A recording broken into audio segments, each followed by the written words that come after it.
The movie sangat best. Cast sangat-sangat best. 9 saya bang. What are giving some best food? How you enjoy the movie? You got enjoy?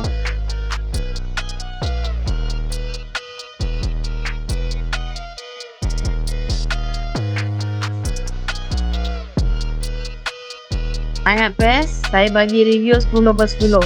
Sekarang saya dah tengok cerita banduan. Ceritanya best. Saya dah tonton pada hari pertama, which is memang gempak gila. So bagi saya memang cerita dia best sangat-sangat.